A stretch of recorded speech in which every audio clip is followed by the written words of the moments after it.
भोजपुरी एक लाइन गीत छ त्यसैले नाच छोडी नाच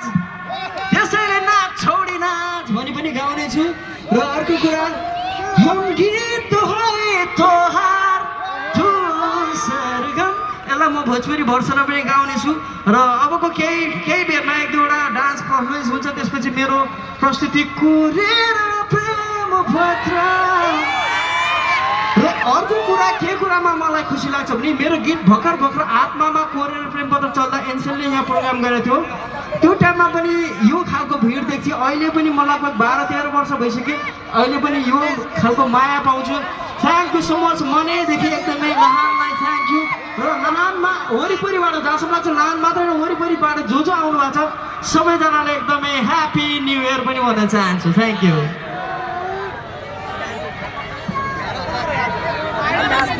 धन्यवाद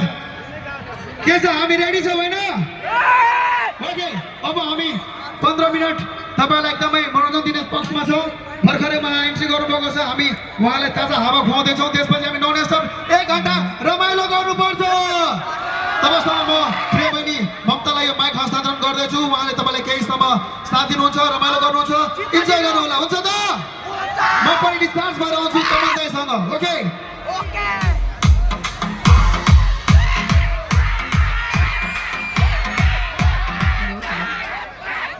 डिस्कोमा मात्रै डान्स गर्ने कि गीतमा डान्स गर्ने हो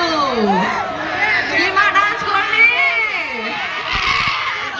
मसँग डान्स गर्ने हो कि होइन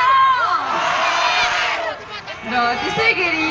आज पनि हामीहरू सँगै छौँ र त्यसै गरी हजुर यहाँ जतिजना उपस्थितहरू हुनुहुन्छ हजुर सम्पूर्णमा एउटा जानकारी गर्न चाहँदैछु हजुरलाई धेरैचोटि जानकारी त गराउन सक्छु र फेरि पनि जानकारी गराउन चाहन्छु हजुरहरू यस हाम्रो रमाइलो मेलाभित्र एकदमै सुरक्षित र एकदमै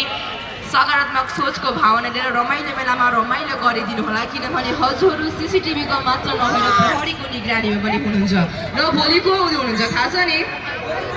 भोलि को आउँदै हुनुहुन्छ एकदम नेपालकै चर्चित हट गायिका अब त चिन्नुभयो होला हट गायिका उही मुलाको सिन्की उही मुलाको चाना भन्दै भोलि हजुरको माझमा नेपालकै चर्चित राष्ट्रिय तथा अन्तर्राष्ट्रिय स्तरमा आफ्नो नाम स्थापित गर्न सफल एकदमै लोकप्रिय हट गायिका ज्योति मगर यस स्टेजमा ज्योति बाल्नको लागि आउँदै हुनुहुन्छ र हजुर सम्पूर्णमा चुलो निम्तो पनि राख्न चाहँदैछु सबैजना आउनुहुन्छ होइन त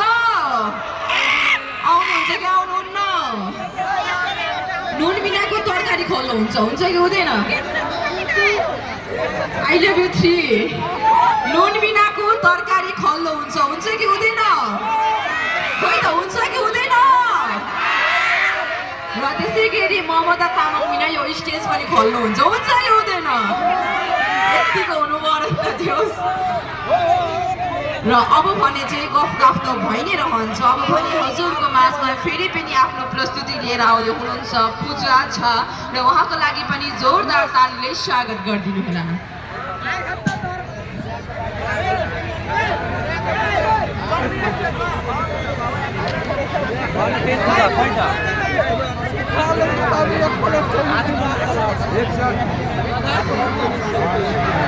एक